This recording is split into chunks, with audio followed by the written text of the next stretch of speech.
একটা 52 আমরা মেসেজ পাইছি, একটা 54 থেকে আমরা ফায়ার ফাইটিং শুরু করছি। আচ্ছা, এখন শোনা যায়?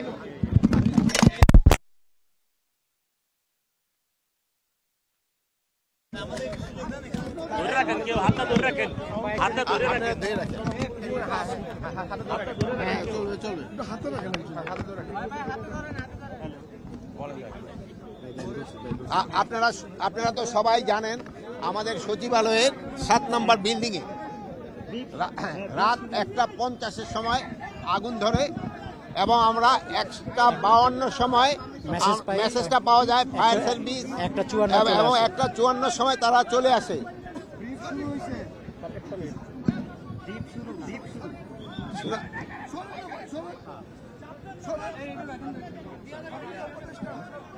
আমি আবারও বলতেছি যে আমাদের সচিবালয়তে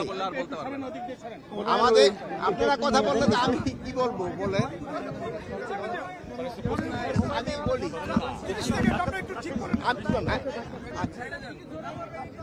আমি জোরে বলতেছি, শোনা যায় আমার কথা? জি জি, কি বলেন? আমাদের সচিবালয়ের 7 নম্বর বিল্ডিং এ 1:50 মধ্যে আগুন ধরে 6 তলায় এবং আমাদের ফায়ার ব্রিগেডকে 1:52 খবর দেওয়া হয় এবং তারা 1:54 থেকে তাদের কাজ শুরু করে এবং সকাল 8টায় আমাদের 8:05 আমাদের আগুন সম্পূর্ণ নিয়ন্ত্রণে আসে এবং এই ঘটনায় আমাদের ফায়ার ফাইটার একজন শাহাদাত বরণ করেছেন।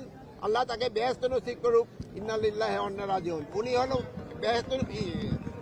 রোড অ্যাক্সিডেন্টে মারা গেছে। উনি একটা পাইপ নিয়ে সচিবালয় থেকে রাস্তা পার হয়ে সচিবালয়ের দিকে আসতেছিল। এই সময় একটা ট্রাক তাকে ধাক্কা দিয়ে তারা আহত করেন এবং পরে তারা হসপিটালে নেওয়ার পরে উনি শাহাদাত বরণ করেন, ইন্তেকাল করেন। আর এর সাথেও আরো 2-3 জন সামান্য আহত হয়েছে, তারা সবাই সুস্থ আছে। আমরা এখন ভিতরে কি হচ্ছে তা আমরা ভিতরে দেখব এবং পুরা সার্চ করার পরে কোনো কিছু পাওয়া যায় কিনা আমরা আপনাদের জানাতে পারবো। আর এটার ব্যাপারে আমরা একটা তদন্ত কমিটি গঠন করে দিচ্ছি। ক্যাবিনেট সেক্রেটারি অলরেডি ইনস্ট্রাকশন দেওয়া হয়েছে, হোম সেক্রেটারি অলরেডি ইনস্ট্রাকশন দেওয়া হয়েছে একটা তদন্ত কমিটি, হাই পাওয়ার একটা তদন্ত কমিটি করে দেওয়ার জন্য।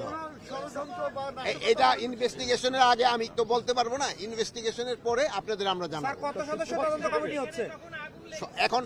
তদন্ত কমিটি কত সদস্য? এটা 5 জন হতে পারে, 7 জন হতে পারে, 9 জন হতে পারে, 11 জন হতে পারে। এই মুহূর্তে তো আমরা পরে আপনারা জানাই দিতে পারি। স্যার, সচিবালয়ের মতো এত সুরক্ষিত একটা জায়গায় এইভাবে আগুন, শুনুন, অ্যাক্সিডেন্ট তো সব জায়গায় হইতে পারে, এটা তো এই জন্য তো অ্যাক্সিডেন্ট বলা হয়। সচিবালয় হইতে পারে, দেখো তো সচিবালয়ের ভিতরে তো গাড়ি রাখা হয়, ফায়ার ব্রিগেডের গাড়ি।